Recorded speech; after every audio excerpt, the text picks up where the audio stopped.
C'est pourquoi tu vas te disposer ce matin. Et hier, il nous a tellement béni, cet homme. C'est un homme de Dieu. C'est un chantre de l'Éternel. C'est un homme rempli de l'Esprit. Alléluia. C'est un homme rempli d'onction. Amen. Oh, ils sont là en plus. Alléluia. Est-ce qu'on peut acclamer le Seigneur?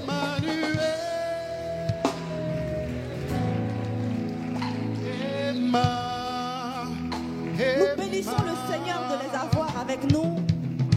Merci d'avoir accepté notre invitation. Et on ne va pas faire trop de discours. J'ai assez parlé. On va lui laisser le micro ce matin. Je disais que c'est un homme rempli d'onction. La puissance de Dieu est sur sa vie. Le Saint-Esprit agit en lui et par lui. Alléluia. La parole de Dieu est dans sa bouche.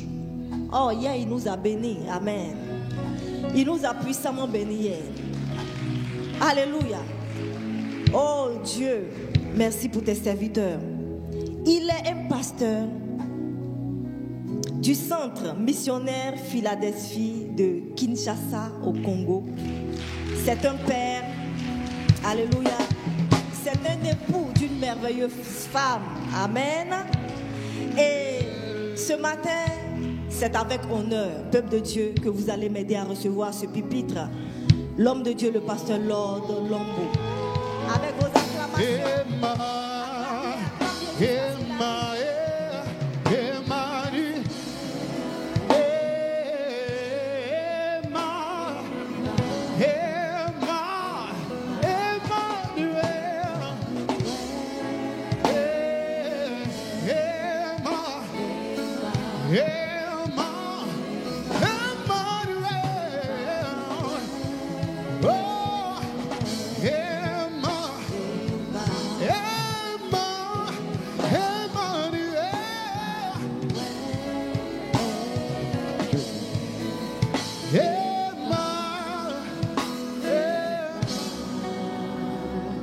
Alors que tu es debout, nous allons prier.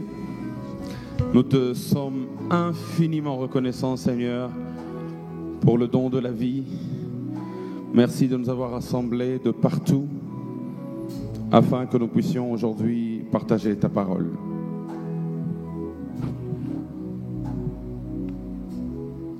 Et tu dis toi-même au sujet de ta parole, dans ta parole, tu fais une comparaison, tu dis de la même manière que la pluie, lorsqu'elle descend, elle atteint son but. Ta parole ne rentre pas à toi sans avoir atteint son but. Nous te prions, ô Dieu, sous cette pluie, d'atteindre ton but. Enseigne-nous, révolutionne-nous et donne-nous d'être conformes, semblables à ton image. Au nom de Jésus, j'ai prié. Amen. Gloire à Dieu. Tu peux te rasseoir. Je n'ai pas beaucoup de temps, alors je vais me plonger directement dans l'enseignement de ce matin.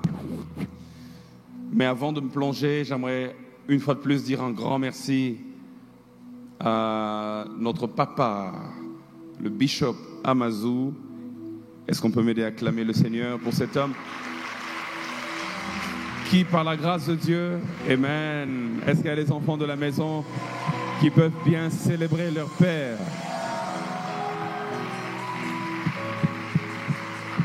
Alors que nous sommes debout, est-ce qu'on peut m'aider à célébrer notre maman Laurette Amazou?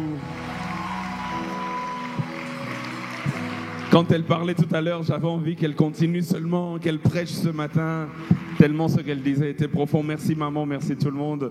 Et puis je suis très très heureux de travailler ensemble avec mon frère d'armes, un serviteur puissant dans le royaume des cieux, l'apôtre Bognon. Très très heureux de travailler ensemble. À tout le collège pastoral, que Dieu vous bénisse. On peut se rasseoir. Et merci à toi ce matin pour ta présence. On est déjà midi, donc je dois arrêter de dire ce matin. Merci à toi d'être venu en ce midi pour que nous puissions partager ensemble la parole.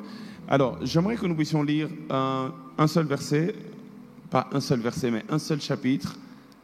Oh, ça va être long la lecture, mais je vais essayer de sauter quelques versets pour aller sur l'essentiel. Normalement, pour ceux qui écrivent, nous allons partager Jean chapitre 4, du 1er au 42e verset. Donc vous-même, vous vous rendez compte que c'est long. Jean 4, 1 à 42.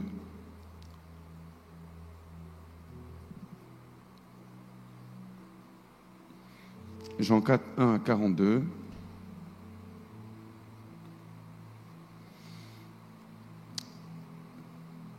Si vous avez trouvé.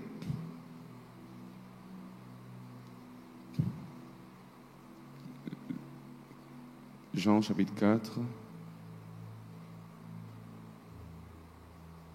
La parole de Dieu dit: Le Seigneur sut que les pharisiens avaient appris qu'il faisait et baptisait plus de disciples que Jean. Toutefois, Jésus ne baptisait pas lui-même, mais c'étaient ses disciples. Alors il quitta la Judée et retourna en Galilée.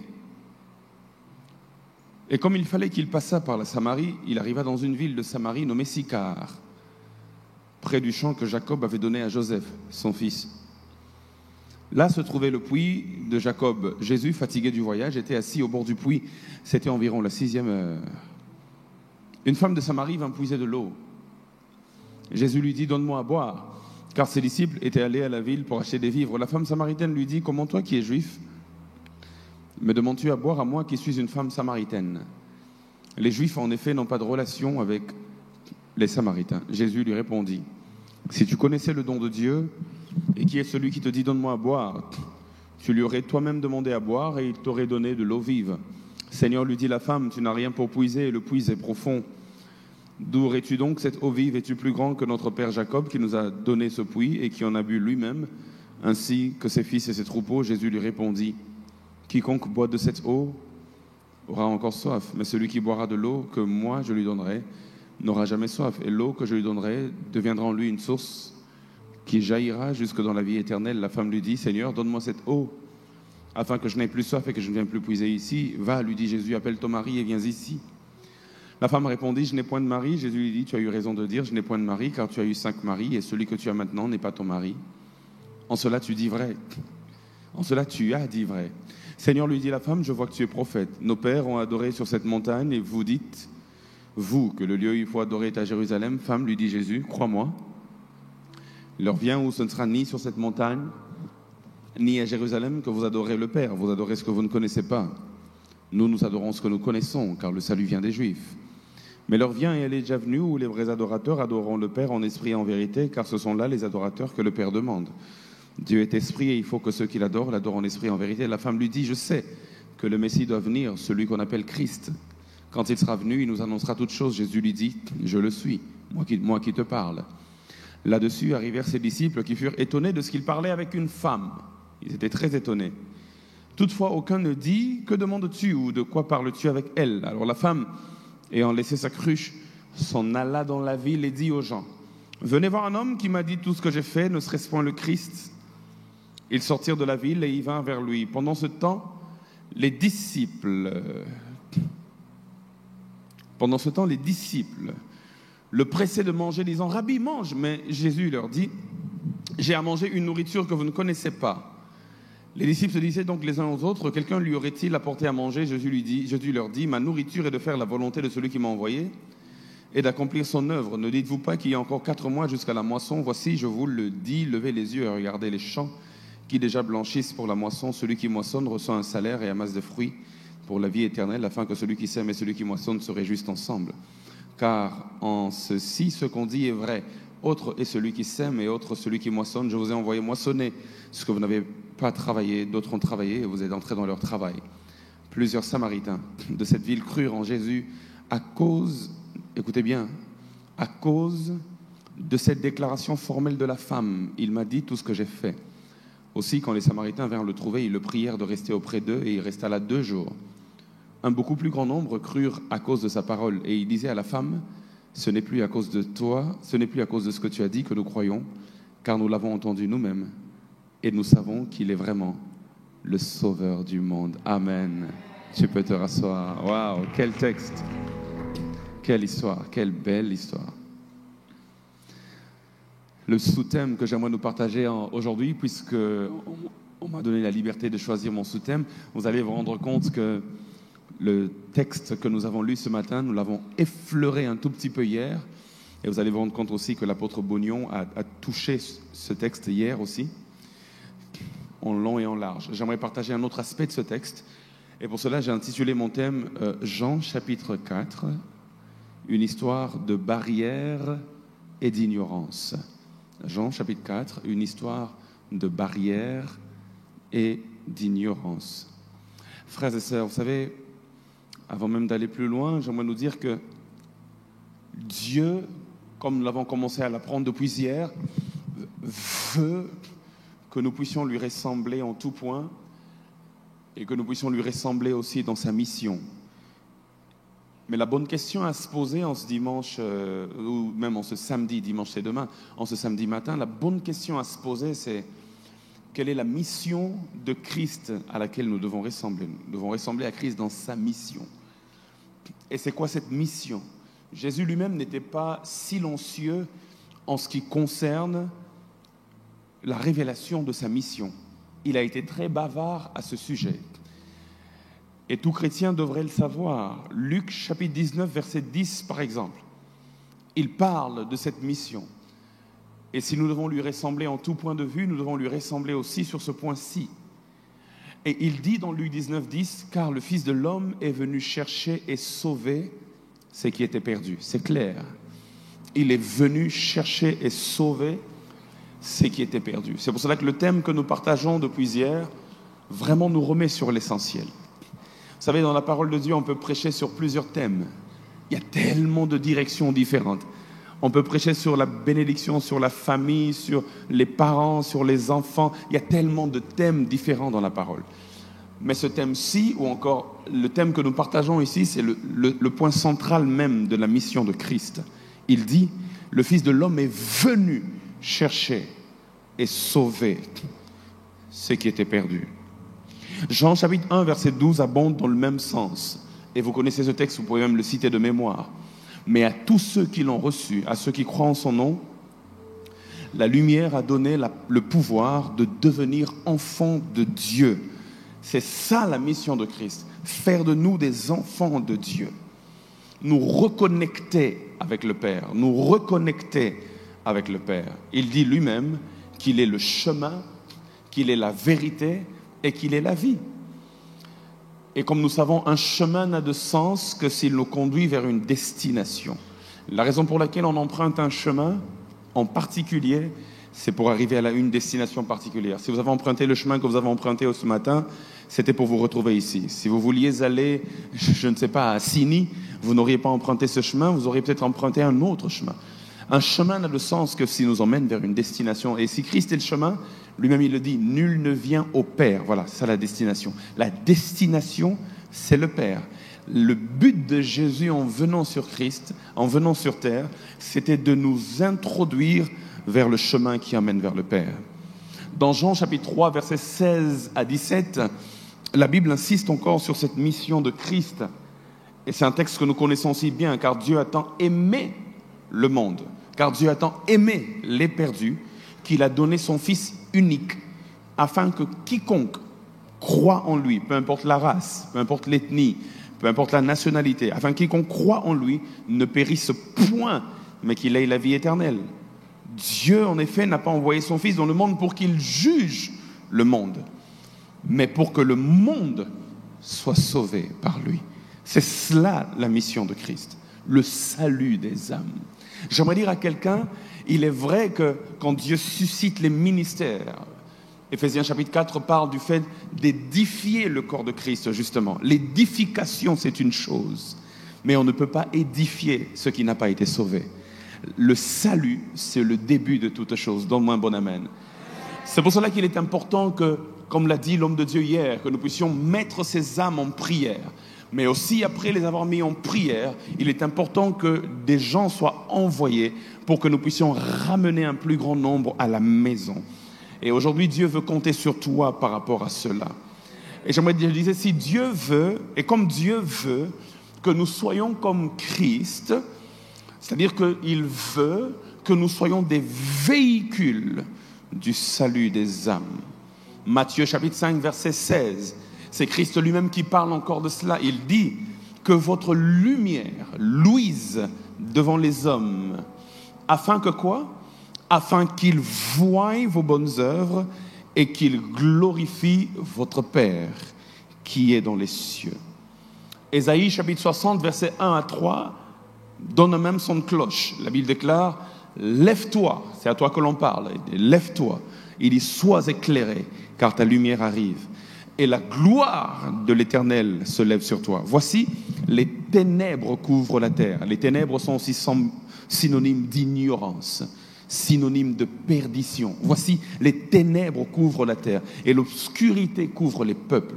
Mais sur toi, l'Éternel se lève.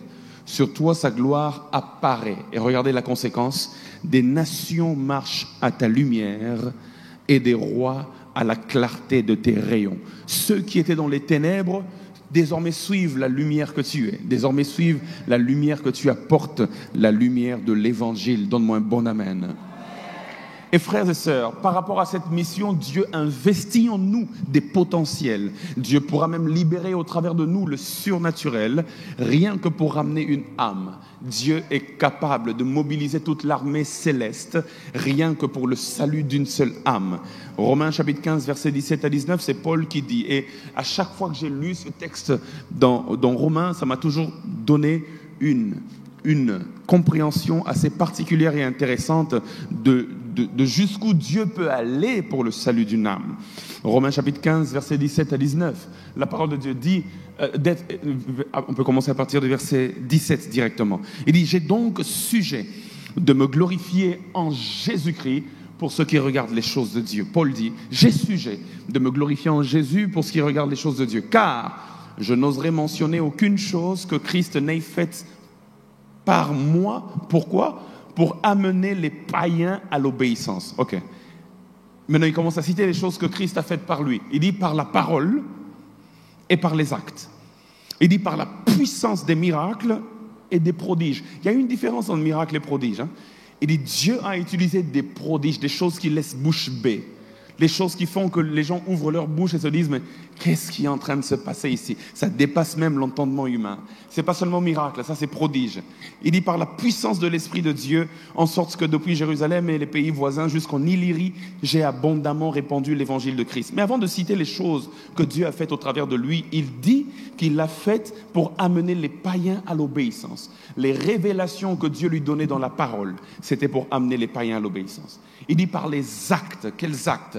Il ne précise pas, mais toute forme d'acte, c'était pour ramener les païens à l'obéissance. Il dit Dieu a libéré au travers de moi la puissance des miracles. Il dit Dieu a libéré au travers de moi la puissance des prodiges. Et tout ça, c'était pourquoi? Pour ramener les païens à l'obéissance. Dieu peut faire avec quelqu'un des choses extraordinaires pour le but de sauver une âme.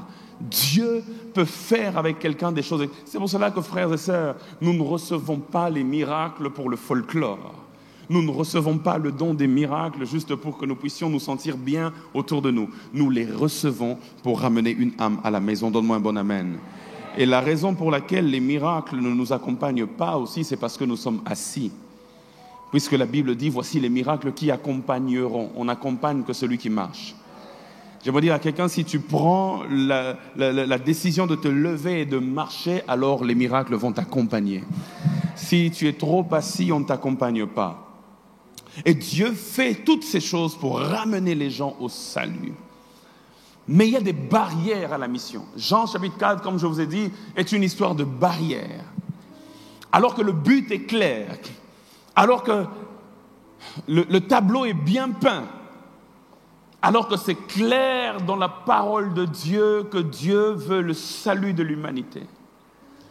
Alors que c'est clair, comme disait l'apôtre Bognon hier, que plusieurs se sont mis à genoux pour le salut des villes, pour le salut des nations.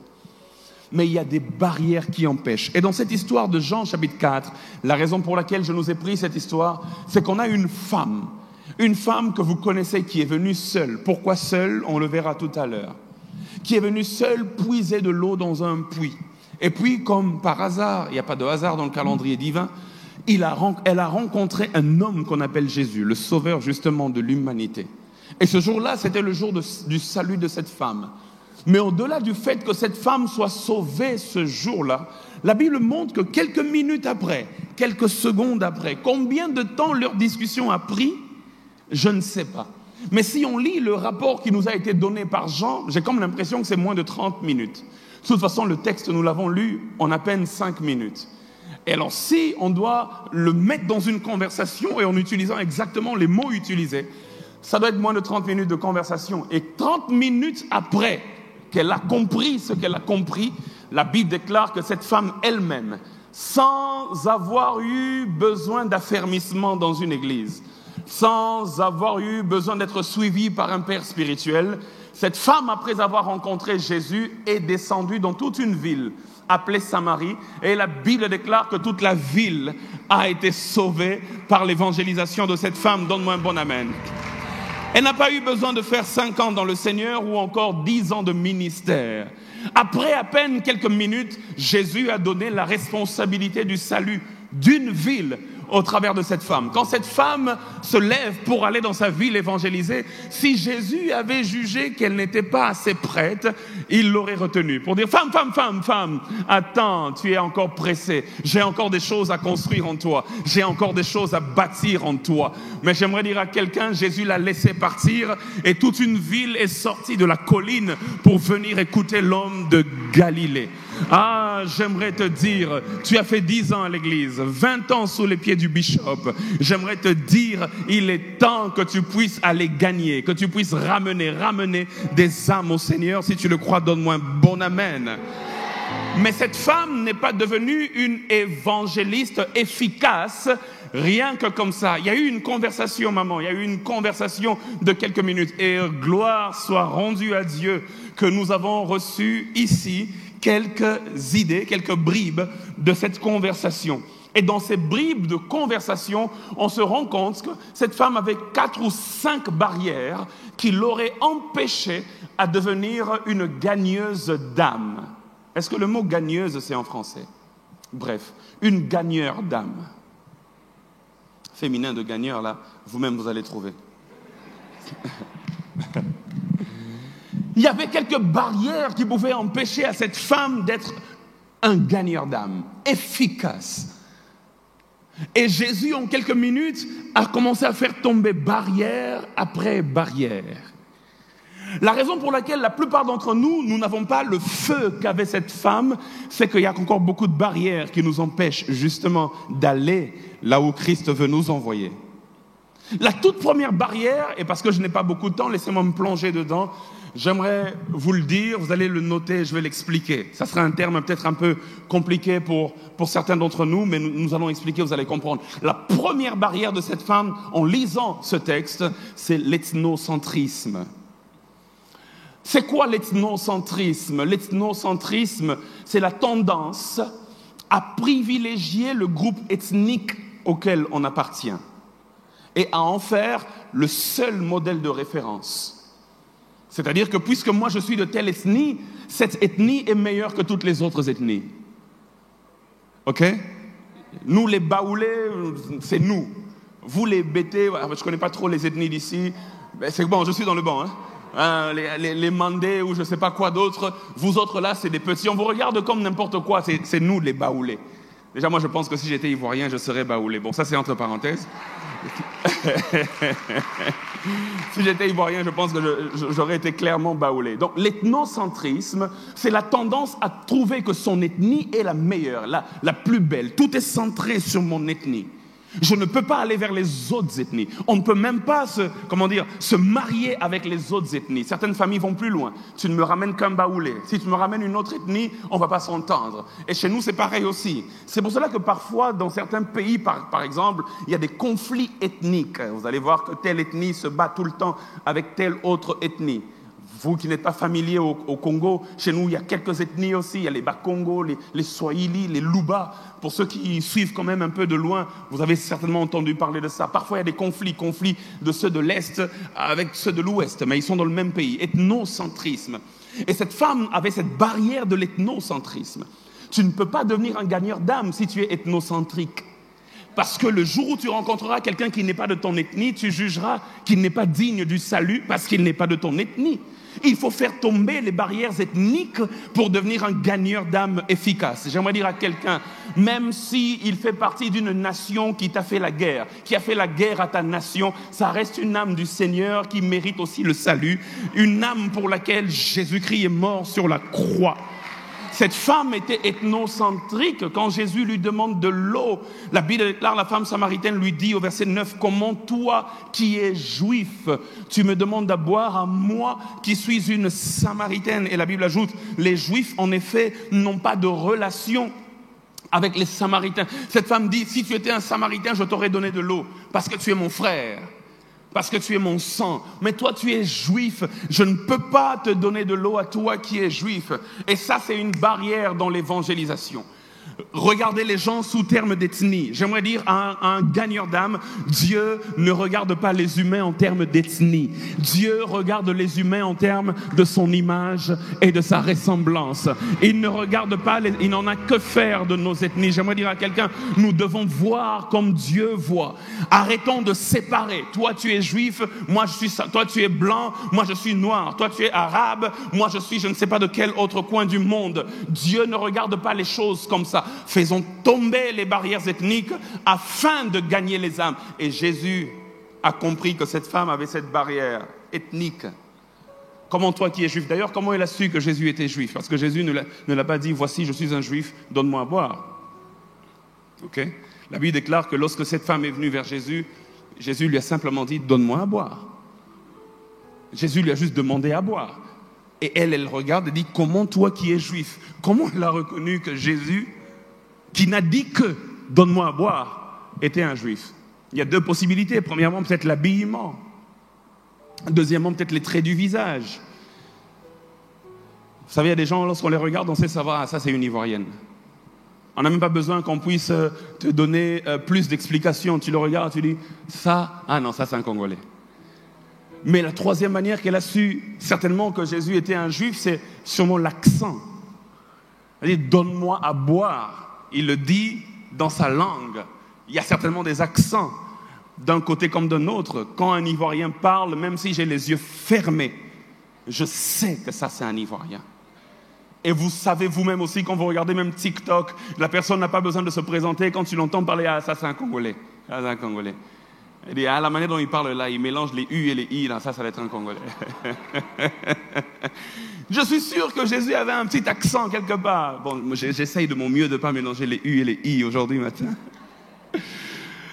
La femme lui dit, comment toi qui es juif, tu me donnes à boire à moi qui suis une samaritaine? J'aimerais dire à quelqu'un en ce dimanche matin, en ce samedi matin, pourquoi je dis dimanche matin? Je suis formaté. Même ceux qui ne sont pas de la même ethnie que nous méritent d'être exposés à l'évangile du salut. Jésus lui-même le disait dans Jean 10, 16. Il parle aux Juifs et il leur dit, j'ai encore d'autres brebis qui ne sont pas de cette bergerie. Celles-là, elles sont loin là-bas. Elles ne font pas partie de votre ethnie, ni de votre pays. Mais il faut que je les amène aussi. Elles entendront ma voix et il y aura un seul troupeau et un seul berger. J'aimerais dire à quelqu'un, même ceux qui ne sont pas de cette bergerie méritent que Jésus aille vers eux. Dans Galates chapitre 3, versets 26 à 29, l'apôtre Paul nous montre qu'en Christ, il n'y a pas question d'ethnie. Il dit, car vous êtes tous fils de Dieu. Vous êtes tous fils de Dieu par la foi en Jésus-Christ. Vous tous qui avez été baptisés en Christ, vous avez revêtu Christ. Regardez ce qu'il dit. Il n'y a plus ni juif, ni grec. Il n'y a plus ni Baoulé, ni Bété, il n'y a plus ni Moulouba, ni Mungala, il n'y a plus ni Ivoirien, ni Congolais, il n'y a plus ni Juif, ni Grec. Vous tous qui avez été baptisés en Jésus, vous avez revêtu le Christ. Il n'y a plus ni esclave, ni libre, il n'y a plus ni homme, ni femme, car vous êtes tous un en Jésus-Christ. Et si vous êtes à Christ, vous êtes donc de la postérité d'Abraham, héritier de la promesse. La deuxième barrière qui pouvait empêcher cette femme d'être un bon gagneur d'âme, à part la barrière de l'ethnie, deuxièmement, c'est la barrière des traditions. Frères et sœurs, les traditions, du moins certaines traditions, sont bonnes. Mais il y en a d'autres qui nous empêchent à voir la vérité. Cette femme dit à Jésus dans Jean chapitre 4, versets 11 à 12, elle dit, « Seigneur, lui dit la femme, tu n'as rien pour puiser. et le puits est profond. Et regardez la traditionnaliste. Elle dit, d'où aurais-tu donc cette eau vive? Et puis regardez, elle dit, es-tu plus grand? Voilà, ça c'est la traditionnaliste qui monte en elle. Es-tu plus grand que notre père Jacob, qui nous a donc donné ce puits et qui en a bu lui-même, ainsi que ses fils et ses troupeaux? Elle rentre dans ses traditions. Elle dit, dans notre tradition, c'est Jacob, c'est pas n'importe qui, c'est Jacob qui a creusé ce puits et qui a donné ce puits. Et nous tous, nous buvons de ce puits parce que ça vient du père, Jacob. Il est mort, ça fait des siècles, mais on a gardé la tradition. Et Jésus regarde cette femme, et regarde vraiment, elle pose la question, es-tu plus grand que Jacob? La réponse est claire, même si Jésus n'a pas répondu, c'est clair, il aurait pu lui dire, mais c'est évident, je suis plus grand que Jacob.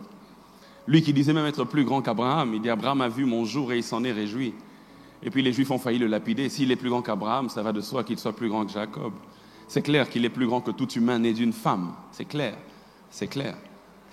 n'est-ce pas? Qu'il est plus grand que tout le monde. Lui-même le disait, il y a ici plus grand que Salomon. À un moment donné, ici.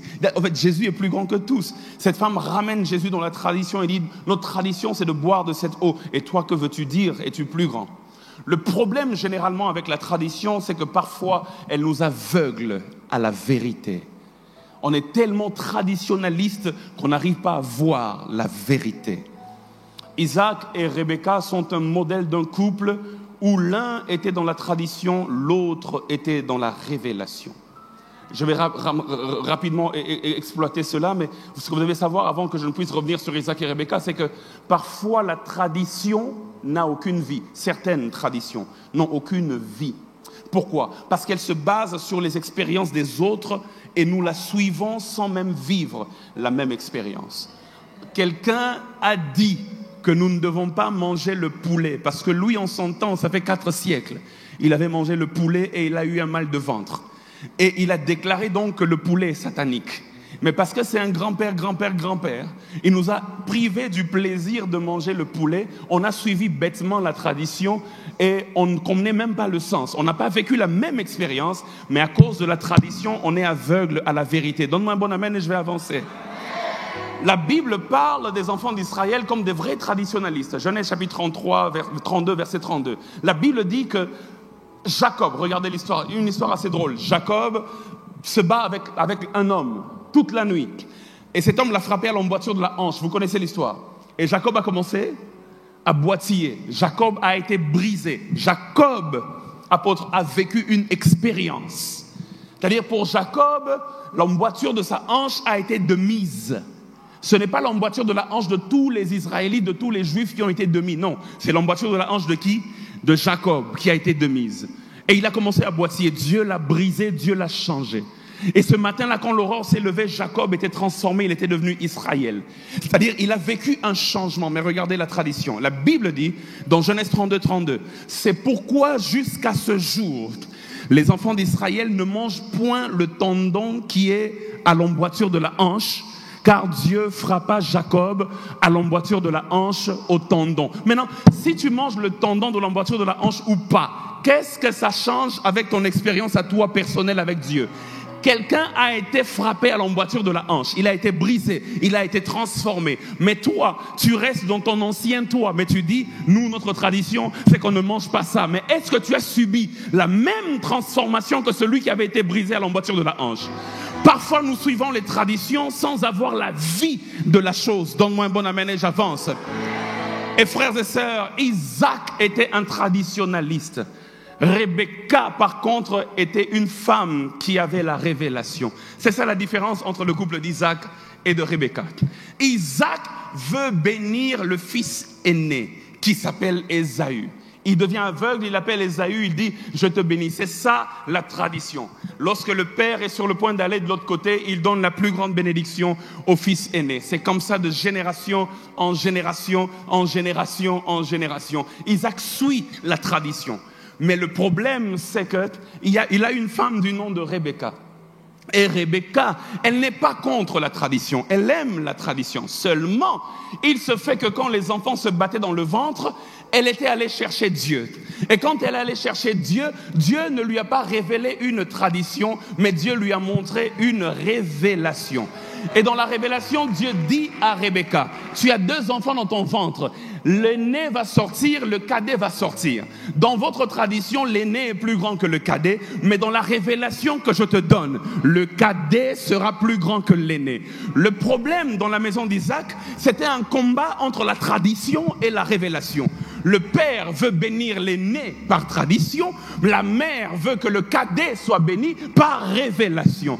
Et là où la tradition et la révélation se battent, la bonne nouvelle est que la révélation finit toujours par gagner.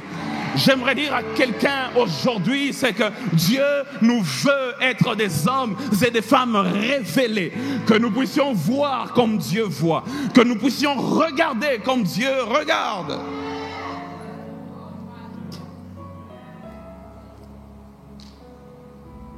Nous puissions regarder comme Dieu regarde. La troisième barrière qui empêchait à cette femme d'être un gagneur d'âme, à part le fait qu'elle était ethnocentrique, à part le fait qu'elle était traditionnaliste. Et alors que je suis en train de parler de ces choses, ma prière est que dans notre pensée, que Dieu fasse tomber toutes ces barrières. C'est des barrières mentales. Mais la troisième barrière n'est pas une barrière mentale, la troisième barrière est une barrière morale. L'une des choses qui ont fait que cette femme ne pouvait pas être un gagneur d'âme, c'était son propre style de vie.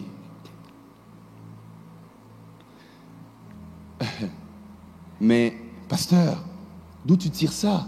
Ok. On va faire un tout petit peu d'herméneutique et de contexte biblique. Jean chapitre 4, versets 6 à 7 nous donne une information.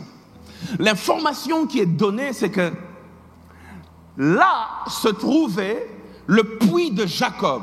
La Bible dit, Jésus, fatigué du voyage, était assis au bord du puits et la Bible dit que c'était environ, notez bien, la 6e heure, c'était midi. Il faisait très chaud. Le soleil était à son zénith. La 6e heure, c'est pas 6 heures, hein, comme chez nous. Ils avaient leur manière à eux de compter les heures. Et la Bible dit une femme de Samarie, une femme samaritaine, vint puiser de l'eau, et c'est là que la conversation commence. Jésus lui dit, donne-moi à boire. Ce que vous devez savoir, c'est la raison pour laquelle j'ai dit on va faire un peu de contexte, un peu d'interprétation, un peu de contexte historique, c'est que les femmes puisaient de l'eau à deux moments particuliers de la journée. Premièrement, tôt le matin, très tôt le matin, pour nettoyer la maison, laver tout, leur permettre de préparer. Très tôt le matin, généralement à 5 heures, elles allaient puiser de l'eau. Première information. Mais deuxième information, c'est que les femmes puisaient de l'eau très tard le soir. Après avoir tout fait la journée, il faut maintenant laver les choses. Et puis elles descendaient au puits pour puiser. Et puis elles revenaient pour s'occuper de leurs tâches domestiques. La deuxième information que vous devez savoir par rapport au contexte de l'époque en Samarie, c'est que les femmes, quand elles allaient puiser de l'eau, elles sortaient toujours en groupe. Parce que s'il y a un ennemi qui attaque, mieux vaut essayer de le maîtriser quand vous êtes à 10, à 15, à 20, plutôt que quand tu es seul, on peut facilement t'enlever. Elle sortait toujours en groupe. Cette femme, elle ne fait rien de tout ça. Premièrement, elle ne sort ni à 6 heures, ni le soir, elle sort à midi. Elle se rassure qu'elle ne rencontrera aucune autre femme. Elle ne veut même pas communier avec les autres femmes. Qu'est-ce qui se passe? La deuxième des choses, cette femme, au lieu de sortir en groupe, cette femme, elle sort seule et elle va puiser de l'eau. Et là, elle rencontre un étranger. Heureusement que Jésus n'était pas un meurtrier, parce que si Jésus était un brigand, cette femme serait morte ce jour-là. Mais pourquoi cette femme sort seule? Et elle sort à une heure où elle se rassure qu'elle ne sortira avec personne ou qu'elle n'aura pas le temps de converser avec une autre femme. Pourquoi? Parce que son style de vie n'était pas un style de vie qui pouvait pousser les autres à communier avec elle. Pour ceux qui ne le savent pas, dans le contexte historique, cette femme est une paria. Elle est bannie de la société. C'est pour ça que Jésus lui dit, va appeler ton mari. Et puis elle dit, je n'ai pas de mari. Et Jésus lui répond, tu as eu 5 maris. Et celui avec lequel tu es maintenant n'est pas ton mari. Au fait, cette femme avait l'habitude de prendre les maris des autres femmes. Et Jésus dit, celui que tu as laissé à la maison là, maintenant là, c'est même pas ton mari, c'est la femme d'une voisine, c'est le mari d'une voisine là. Donc toutes les voisines finalement se sont liguées contre elle. C'est une collectionneuse de nos maris. C'est la raison pour laquelle elle sort seule et elle sort à midi pour ne pas rencontrer les autres femmes parce qu'elle sait qu'il n'y aura pas l'arbre. Donc c'est une femme qui, normalement, quand tu la regardes, elle ne peut pas être un témoin de Jésus à cause de son style de vie. Toi, tu vas venir me dire que Jésus sauve alors que c'est toi qui avais pris mon mari il y a 2 ans. Toi, tu vas venir me dire que Jésus t'aime alors que c'est toi qui avais... Comment tu peux gagner les âmes alors que ton propre style de vie contredit ta prédication? Donne-moi un bon amen et j'avance. Le problème de cette femme, l'autre barrière était une barrière morale. Une barrière à cause de son style de vie. C'est pour ça qu'elle se cache, elle sort seule. Mais la bonne nouvelle est que Jésus la rencontre. Jésus lui parle, Jésus la change. Et en un instant, elle est rentrée dans la ville et elle a parlé de Jésus. J'aimerais dire à quelqu'un, peu importe tes péchés d'hier, peu importe ton style de vie d'hier, si tu fais une vraie rencontre avec Jésus, il y a un changement instantané. Vous savez, les conversions d'aujourd'hui, c'est des conversions du genre, ok, j'avais 10 péchés, mais quand j'ai rencontré Jésus, j'ai abandonné 1, il me reste 9. Et petit à petit, quand je viens écouter la parole de Dieu, j'abandonne 1, il reste 8. Et petit à petit, j'abandonne 1, il reste 7. Ça va prendre 5 ans, 10 ans, 15 ans, 20 ans, jusqu'à ce que je devienne ce que je vais devenir. Mais j'aimerais dire à quelqu'un, les conversions authentiques, quand tu rencontres Jésus, tu abandonnes tout et tu suis Jésus. Ah, donne-moi un bon amen et j'avance. Parce que le problème avec la plupart d'entre nous, nous n'arrivons pas à être des gagneurs d'âme parce que nous voulons les gagner seulement par la parole. Ce que nous disons. Mais la meilleure manière, l'une des manières du moins la plus efficace de gagner, c'est de gagner par le style de vie. Quand les gens te regardent et disent « je veux être comme lui ». Tu n'as pas besoin de parler, les gens disent « je veux être comme elle ». Vous connaissez l'histoire d'un missionnaire américain qu'on a envoyé évangéliser dans une ville d'Inde, en Inde. Il arrive avec tous les versets qu'il a appris à l'école biblique. Il arrive avec toute la théologie qu'il a apprise. Il débarque là-bas. Il débarque en Inde. Les assemblées de Dieu l'ont envoyé et ils attendaient un rapport. Tu fais toutes les années que tu fais, il faut que tu construises des églises, que les âmes soient gagnées. Tu as été assez enseigné, tu as reçu assez de puissance. Maintenant, on va faire le travail. Il arrive là-bas. Quand il arrive, il veut tenir une première campagne d'évangélisation. Le Saint-Esprit lui parle et dit non, ne fais rien, je te dirai quoi. Ne fais rien, attends mon signal. Il ne fait rien pendant 1 mois. Aucun signal, 2 mois, aucun signal. Mais il est là avec les autres, les Indiens, ce petit village d'Inde. Il côtoie les autres. Mais à chaque fois il veut évangéliser, il dit non, ne fais rien. Non, toi, ne fais rien. Non, ne fais rien. 1 année sont passées, il ne fait rien. Maman, 2 ans sont passés, il n'a rien fait. 3 ans sont passés. Au bout de 3 années, le Saint-Esprit vient finalement lui parler dans un songe. Et quand il voit cette visitation, il se dit « Waouh, peut-être j'ai maintenant le go de Dieu. » Et puis le Saint-Esprit lui dit « Au fait, je voulais juste te dire, maintenant tu peux rentrer chez toi en Amérique. » Il dit « Mais je suis venu évangéliser, j'ai toute une mission à accomplir ici. Je veux gagner. » Il dit « Non, rentre chez toi. » Il rentre chez lui en Amérique déçu. Il a même été mis de côté. Tu as gaspillé les ressources, tu n'as rien fait. Et puis on envoie un autre évangéliste 3 ans après. Celui-ci, il descend là-bas. Et lui, vraiment, il est tout feu, tout flamme.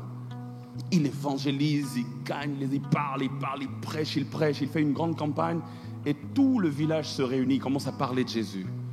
Jésus a vécu 3 ans parmi nous sur terre. Jésus a fait ci, Jésus a fait ça. Il était comme ça. Et tout le monde disait, oh, mais il ne parle pas de Jésus, au fait. Il est en train de parler de l'autre missionnaire qui était venu ici. Parce que tout ce qu'il est en train de dire là, c'est exactement ce missionnaire qui était venu là. Frères et sœurs, il y a moyen de les gagner sans dire un mot. Par ton style de vie, tout le monde regarde et dit, non, on parle de Jésus là qu'on n'a pas connu, mais Jésus c'est lui là, qui est assis sur cette chaise. Est-ce que tu peux être le Jésus que les autres vont voir? Par ton amour, par ta compassion, par ta manière de traiter les autres. Et les gens regardent et disent, si c'est ça, appartenir à Christ, je veux te ressembler. Gagneur d'âme. La 4e barrière de cette femme, c'est que cette femme avait un attachement aux choses d'en bas. Tu ne peux pas être un gagneur d'âme si tu es attaché principalement aux choses d'en bas. Jean 4,15, Jésus lui dit, la femme dit à Jésus, pardon, Seigneur, donne-moi cette eau afin que je n'aie plus soif et que je ne revienne plus puiser ici. Elle est attachée aux choses d'en bas. Jésus lui parle d'une eau spirituelle Il dit, quiconque boit de cette eau aura encore soif, mais celui qui boit de l'eau que moi je lui donnerai n'aura plus jamais soif. Mais l'eau que moi je lui donnerai deviendra en lui une source qui jaillira juste dans la vie éternelle. Jésus ne parle pas d'une eau physique, il parle d'une eau spirituelle. D'ailleurs, il parle du Saint-Esprit.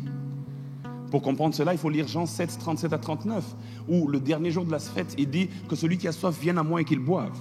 Et celui qui croit en moi, des fleuves d'eau vive couleront de son sein. Et la Bible dit, il disait cela de quoi ? De l'esprit que devaient recevoir ceux qui croiraient. Donc Jésus parle de l'esprit, mais regardez la réponse de la femme. Il dit, donne-moi de cette eau pour que je ne vienne plus puiser ici. Elle parle de l'eau d'en bas. Jésus parle de l'eau d'en haut. Et elle est attachée aux choses d'en bas. Jésus lui parle des choses d'en haut. Frères et sœurs, tu ne peux pas devenir un gagneur d'âme si ta vision n'est limitée que vers les choses d'en bas. À chaque fois que tu te réveilles, tout ce que tu penses, c'est Gucci, Versace, Hermès, Louis Vuitton. Est-ce que je peux avancer? Quand tu te réveilles, tout ce à quoi tu penses, c'est Louboutin. La chaînette que j'ai vue là sur TikTok, je veux aussi. Je vais m'habiller comme Kardashian.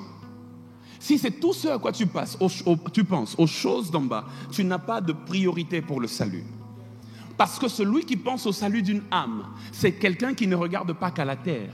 C'est quelqu'un qui regarde au ciel et à l'éternité. Il est attaché aux choses d'en haut. Tant que tu ne vois pas comme Dieu voit, tu ne peux pas gagner les âmes comme Dieu veut que tu les gagnes. Il faut que tu élèves un tout petit peu ta vision, que tu arrêtes de regarder comme ceux de ta génération. La Bible dit, et c'est Paul qui parle dans 2 Timothée 4, il parle de Démas. Il dit, Démas m'a abandonné par amour pour le siècle présent. Malheureusement, beaucoup d'entre nous à l'église, nous sommes amoureux du siècle présent, amoureux des distractions du monde, amoureux des avantages du monde. Dieu veut que tu sois béni. Dieu veut que tu sois marié. Dieu veut que tu aies des enfants. Dieu veut que tu aies une maison, autant de voitures que tu veux. Dieu veut que tu aies du succès sur la terre. Mais il n'y a pas quelque chose que Dieu veut comme que tu sois sauvé. C'est ça la priorité de Dieu. Mais quand tu es fixé seulement sur les choses de la terre, tu ne sais plus regarder aux priorités du ciel. Tu ne peux pas être un gagneur d'âme efficace. C'est pour cela qu'aujourd'hui, nous avons beaucoup même de prédicateurs attachés aux choses d'en bas. Tout ce qu'ils prêchent matin, midi, soir, c'est le bien-être dans le temps présent. On a oublié l'éternité. On ne parle plus du ciel. On a oublié les choses spirituelles. On ne parle plus de l'enlèvement de l'Église. On ne parle plus du fait qu'un jour nous allons rendre des comptes devant Dieu. On ne parle plus de ces choses. Mais tout ce qu'on dit, c'est que tu seras le premier dans ta génération. Toi, tu seras la tête et non la queue. Mais ça sert à quoi de gagner le monde, disait Jésus, si tu perds ton âme? Regarde ton voisin, dis-lui, es-tu attaché aux choses d'en bas? Je ne dis pas que les choses d'en bas, nous ne devons pas les avoir. Mais ce que je dis, c'est que si elles deviennent notre priorité et qu'on oublie l'essentiel, on ne peut pas gagner les âmes comme Dieu veut qu'on les gagne. La dernière des choses, comme barrière qu'il y a dans ce texte, et cette barrière, ce n'est pas la barrière de cette femme. Cette barrière, c'est la barrière des disciples. Cette femme avait les 4 barrières dont j'ai mentionné, mais les disciples avaient aussi une barrière de taille. Cette barrière, je l'ai appelée la discrimination de genre. Au verset 27, la Bible déclare, là-dessus arrivèrent ses disciples qui furent étonnés de ce qu'il parlait avec une femme. C'est bizarre, hein? En fait, le problème de l'étonnement des disciples n'était pas le fait qu'il parlait avec un étranger. L'étonnement des disciples était le fait qu'il parlait avec un étranger, mais qui est une femme. S'il parlait avec un étranger, mais qui est un homme, ça n'aurait pas posé problème. Mais ils voient le maître parler avec un seul homme, parler avec une seule femme, et ce seul homme, c'est Jésus. Ils le voient parler avec une femme. La Bible dit, les disciples sont étonnés. Ils se disent, mais qu'est-ce qui se passe? Comment il peut se rabaisser à ce niveau? Comment il peut parler avec une femme? La discrimination de genre. Heureusement que nous sommes dans une église où nous avons compris qu'en Christ, il n'y a pas de différence entre hommes et femmes. Ce qu'un homme peut faire pour l'évangile, une femme peut le faire aussi. J'en suis convaincu. Il y a beaucoup d'églises qui ne croient pas en ça, mais moi je crois en ça. Et ce que j'aime, ce qu'Abemsi croit en ça, c'est pour cela que je me donne la liberté d'en parler. J'aimerais le dire, ce qu'un homme peut faire pour l'évangile, une femme peut le faire aussi. Je le répète, ce qu'un homme peut faire pour l'évangile, une femme peut le faire aussi. S'il y avait une femme, elle m'aurait donné un bon amen ce matin. Je dis ce qu'un homme peut faire pour l'évangile, une femme peut le faire aussi. On a eu des femmes puissantes dans l'histoire de l'évangile qui ont gagné des villages et des villes à Christ. Et j'aimerais te dire qu'on ne te regarde pas comme pourquoi vous enseignez à cette femme-là. Une femme peut se lever aussi et gagner une nation pour Christ. Et la dernière barrière, toujours au niveau de la femme, c'était un manque de connaissance de Dieu. Vous savez, parfois, ce qui nous empêche à être un gagneur d'âme efficace, ce qui t'empêche à gagner les âmes comme il faut, c'est le manque de connaissance. Mais surtout le manque de connaissance de Dieu. Dans ce texte, il y a plusieurs niveaux d'ignorance. Le premier niveau, c'est que les disciples eux-mêmes ignoraient la volonté du Père. Au verset 32, Jésus dit à ses disciples, il dit que j'ai à manger une nourriture que vous ne connaissez pas. Et c'était quoi cette nourriture? C'était de faire la volonté. Il répond au verset 34, il dit, ma nourriture que vous ne connaissez pas là, je vais vous révéler ça. C'est de faire la volonté. Or, s'il ne connaissait pas la nourriture, et que la nourriture, c'est de faire la volonté de celui qui l'a envoyé, donc, il ne connaissait pas, au fait, la volonté de celui qui l'a envoyé. Il y a plusieurs niveaux d'ignorance. Comment tu peux servir Dieu efficacement si tu ne connais pas sa volonté? Vous voyez? Comment tu peux être un gagneur d'âme, pasteur Padé, si tu ne connais pas la volonté du Père? La femme samaritaine aussi était ignorante. Elle ignorait qui Jésus était. Au verset 10, la Bible déclare, Jésus lui répondit, si tu connaissais le don de Dieu, donc elle ne connaissait pas. Si tu connaissais le don de Dieu, et qui est celui qui te dit, donne-moi à boire, tu lui aurais demandé à boire, et il t'aurait donné l'eau vive. Au verset 22, Jésus lui montre encore qu'elle ignorait vraiment complètement. Je veux dire à quelqu'un, c'est un péché d'être ignorant, il faut savoir. Jean 4, 22, Jésus dit, vous adorez ce que vous ne connaissez pas. Mais nous adorons ce que nous connaissons. Il dit, vous servez un Dieu que vous ne connaissez pas. Vous adorez un Dieu que vous ne connaissez pas. D'ailleurs, moi je te parle et tu ne me connais pas. Mais si tu connaissais qui est celui qui te dit donne-moi à boire, c'est toi qui lui aurais demandé de l'eau et il t'aurait donné de l'eau vive. Et donc Jésus, dans ce texte, avait une mission avec cette femme, non seulement de la changer, mais la faire grandir dans la connaissance de Dieu. Et ce qui empêche à plusieurs d'être des gagneurs d'âme, c'est un manque de connaissance de Dieu. De connaissance de Dieu. Regardez comment cette femme a grandi rapidement, en quelques 30 minutes, dans la connaissance de Dieu. Au verset 9, quand elle rencontre Jésus, elle dit à Jésus, comment toi, qui es juif, tu me demandes à boire à moi, qui suis une Samaritaine? La première information qu'elle a sur Jésus, c'est que Jésus est juif. Est-ce qu'elle a menti? Non. Jésus n'était-il pas juif? Bien sûr qu'il était juif.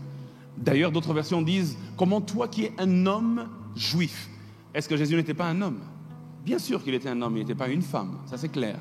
Donc quand elle regarde Jésus, elle dit, comment toi qui es juif? Elle n'a pas dit faux, elle a dit vrai.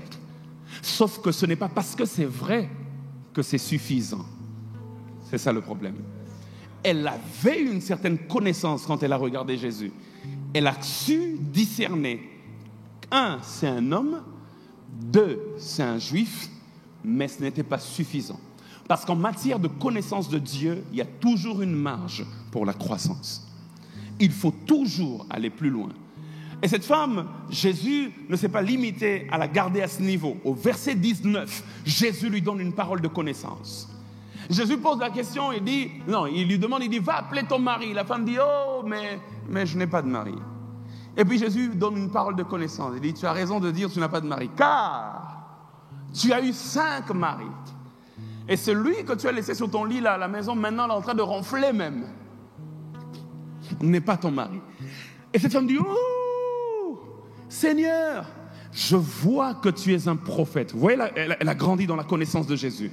Non seulement que c'est un homme juif, comme tous les autres hommes juifs que j'ai croisés dans ma vie, mais maintenant je grandis dans la connaissance. Elle dit, Seigneur, je vois que tu es un prophète. Là, on n'est plus dans l'homme juif général. Ça, c'est un prophète. Ça commence à devenir particulier. Dieu veut que tu grandisses dans sa connaissance. Et il est vrai que ce qu'elle disait était vrai parce que Moïse l'a dit. Dieu élèvera dans cette nation un autre prophète comme moi. Et celui qui ne l'écoutera pas sera exclu du peuple. Donc quand cette femme dit « tu es un prophète », elle dit la vérité. Mais j'aimerais encore le dire, ce n'est pas parce que c'est vrai que c'est suffisant. Il fallait qu'elle grandisse encore. Et au verset 26, elle-même, elle dit à Jésus, un jour le Messie viendra et il nous enseignera toutes choses. Et Jésus lui dit, tu as su que j'étais un homme juif, tu as su que j'étais un prophète, mais laisse-moi te révéler quelque chose. Le troisième niveau de la connaissance dans laquelle j'aimerais t'emmener, c'est que le Messie dont tu parles, c'est moi qui le suis. Et cette femme a grandi en quelques minutes. Elle a regardé l'homme juif, elle dit non, c'est un prophète. Elle dit non, au-delà d'être un prophète comme tous les autres prophètes qu'on a eu en Israël, c'est lui le Messie promis. Et qui dit Messie, dit qu'il est venu pour sauver son peuple. C'est la raison pour laquelle elle a tout laissé tomber. Et la Bible déclare, elle est partie évangéliser. La bonne connaissance change ton attitude. J'ai dit, la bonne connaissance change ton attitude. Remarquez l'attitude de cette femme. Quand elle a vu Jésus comme un homme juif, la Bible déclare, je suis en train de clôturer par là, elle a dit, donne-moi de cette eau pour que je ne vienne plus puiser ici et que je ne revienne plus ici, que j'ai cette eau tout le temps. Et que Elle a demandé une eau que n'importe qui pouvait la donner parce qu'elle parlait de l'eau du puits. Un homme musclé pouvait venir tirer des litres d'eau du puits. Quand tu regardes Jésus comme n'importe quel homme, tu lui demandes ce que n'importe quel homme peut te donner. Mais regardez, quand elle a dit « Seigneur, je vois que tu es un prophète », elle n'a plus jamais demandé l'eau. Elle dit « Où devons-nous adorer ?» Nos pères ont adoré sur cette montagne. Vous dites que là où il faut adorer, c'est à Jérusalem. Elle a changé sa demande parce qu'elle a grandi en connaissance. Ta demande me montre le niveau de connaissance de Dieu que tu as. Lorsqu'elle regardait Dieu comme un homme juif, elle a demandé l'eau. Mais quand elle a vu un prophète, elle dit, si je suis en face d'un prophète, pourquoi lui demander ce que les autres peuvent donner? Je préfère lui poser des questions spirituelles parce que c'est un prophète. Il peut m'éclairer. Où devons-nous adorer? Et regardez, quand elle a grandi encore dans la connaissance et qu'elle a su que Jésus était le Messie, la Bible déclare que là, elle n'a plus jamais rien demandé. La Bible dit, elle a laissé tomber sa jarre et elle est allée en Samarie pour évangéliser. Elle était venue avec sa jarre pour puiser de l'eau, mais elle a laissé tomber sa jarre car elle a grandi en connaissance. Ton attitude dépend de la connaissance de Dieu que tu as. Plus tu le connais, plus tu lui ressembles dans sa mission. La jarre, c'était ses préoccupations, son problème. Elle est venue pour ses propres besoins, mais elle a mis ça de côté. Est-ce que nous sommes prêts à mettre parfois nos besoins de côté pour les besoins de Dieu? Est-ce que nous sommes prêts à mettre parfois nos propres désirs de côté, ambitions de côté, pour ce que Dieu veut, pour la vision de Dieu?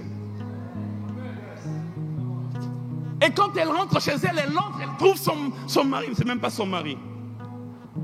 Elle trouve le mari d'une des voisines endormi sur son lit. J'imagine la suite de la scène. Elle dit, monsieur, prends tes affaires et sors. Elle dit, mais qu'est-ce qui se passe? Tu étais allé puiser de l'eau. Moi, j'attendais pour que tu prépares. Mais qu'elle dit, sors. Même l'eau là, j'ai pas puisé. Même toi, je n'ai plus besoin de toi. J'ai rencontré quelqu'un qui a changé ma destinée.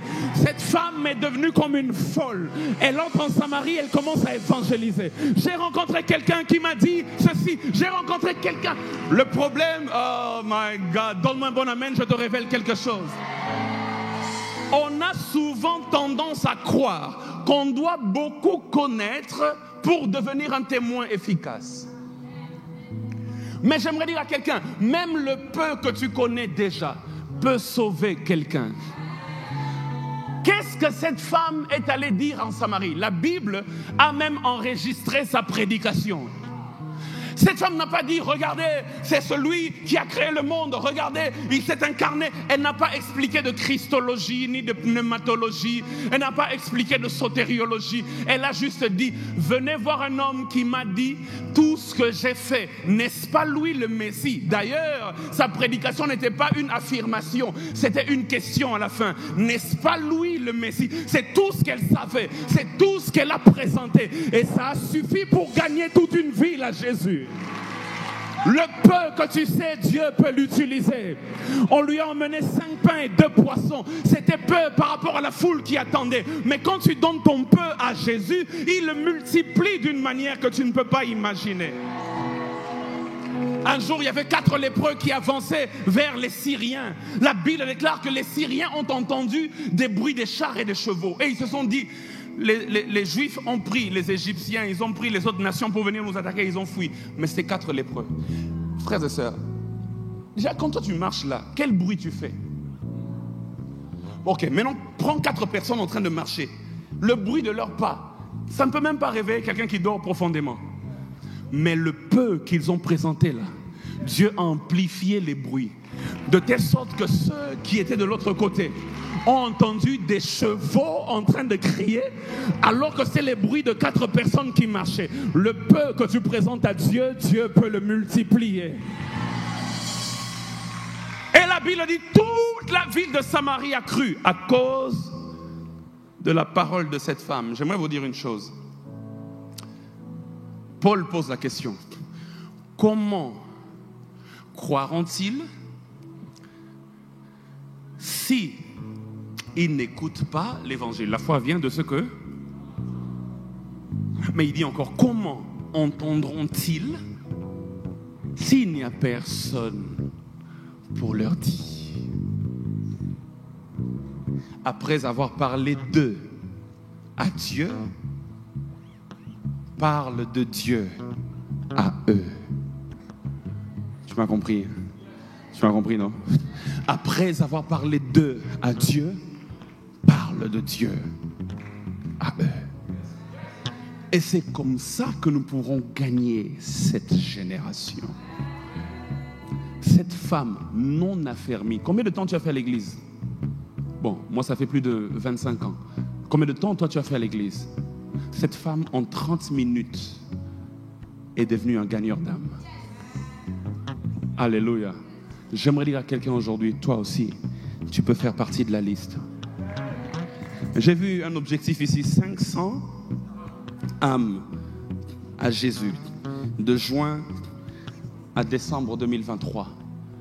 Tu n'as pas besoin de maîtriser toute la Bible comme l'apôtre Bognon.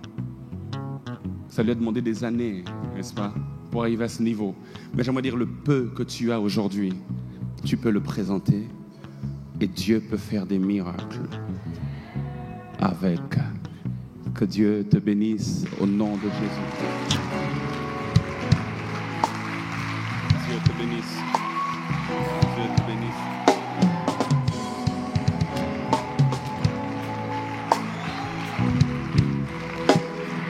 Jésus, Jésus. Acclame le Seigneur, acclame le Seigneur, acclame le Seigneur. Waouh, quel message. Quel message, quelle profondeur, quelle parole. Tu vas garder cette même position. Nous allons faire rapidement 1 ou 2 points de prière. Tu vas demander au Seigneur ce matin. Tu vas lui dire, Seigneur, me voici. Seigneur, me voici. Brise cette barrière, cette ignorance, éternel Père. Brise en moi cette ignorance. Brise en moi cette ignorance.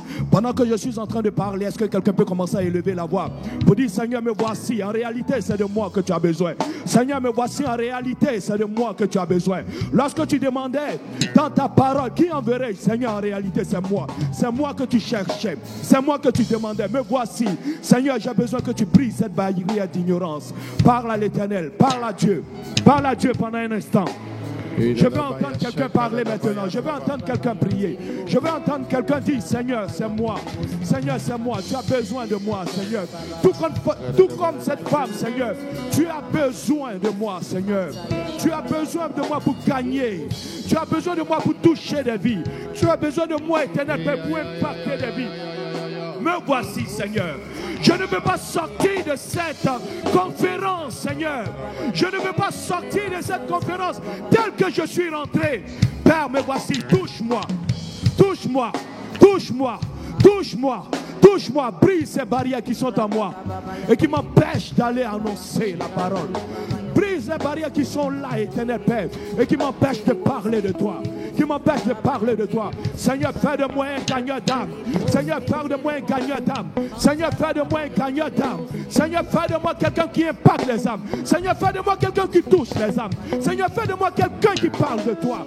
Des gens ont besoin d'entendre parler de toi. Me voici, je me dispose, Seigneur.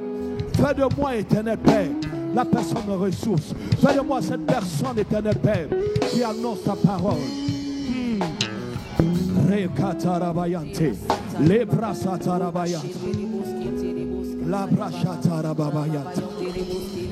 Bien-aimés, nous allons faire un dernier point de prière.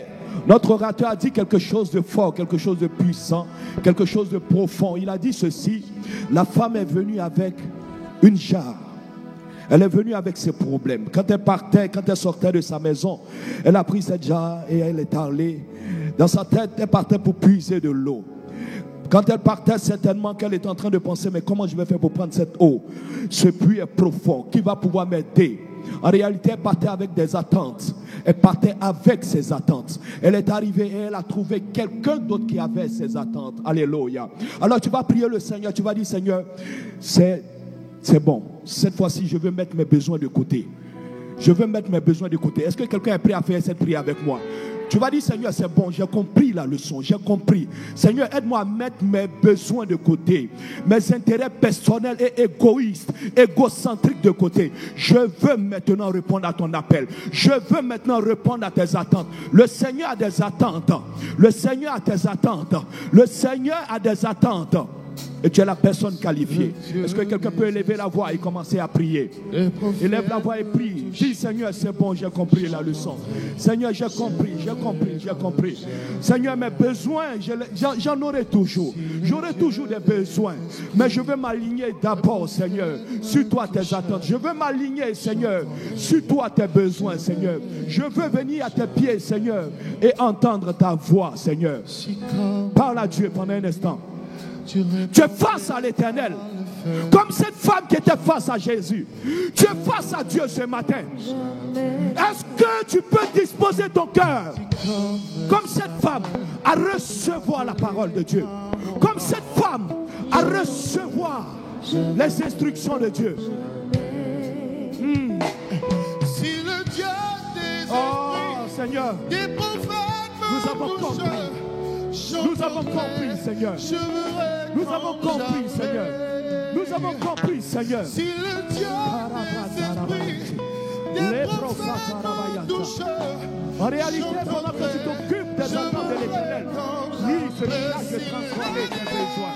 Il se charge de transformer tes besoins. Il se charge de transformer tes besoins. Le Seigneur veut t'impacter ce matin afin que tu aies de l'impact dehors. Il veut t'impacter ce matin afin que tu aies de l'impact dehors. Il veut t'impacter ce matin afin que tu aies de l'impact dehors. Ne laisse pas cette occasion passer. Ne laisse pas cette occasion passer. Est-ce que quelqu'un peut jeter sa cruche? Est-ce que quelqu'un peut jeter sa charge et courir là dehors? Allez dire: j'ai rencontré quelqu'un. Je viens de croiser quelqu'un. Je viens de connaître quelqu'un. Je viens de recevoir quelqu'un. Je viens d'entendre des instructions venant de ce Dieu-là. Touché, les brossats touché, touché, les brochets touché. Oh, le Dieu qui me, le Dieu qui me, les brochets le Dieu qui me, touche-moi, touche-moi. Seigneur, merci. Change-moi. Seigneur, merci. Seigneur, merci. Vous savez, en réalité, les besoins de cette femme étaient les mêmes que ceux qui étaient dans le village. Les besoins de cette femme étaient les mêmes que ceux qui étaient dans le village. En d'autres termes, le Seigneur a pris une seule personne et au travers de cette personne, il a révélé les besoins de ce peuple. Il a révélé les besoins de ce peuple. Amen. Tu es la personne que le Seigneur cherche. Est-ce que tu peux te tourner vers quelqu'un, le regarder droit dans les yeux et lui dire: tu es cette personne que le Seigneur cherche. Il faut lui dire ça. Dis à quelqu'un devant toi, à quelqu'un derrière toi, à côté de toi, à gauche, à droite. Il faut lui dire, tu es cette personne-là que le Seigneur cherche depuis fort longtemps. L'esprit qui peut toucher.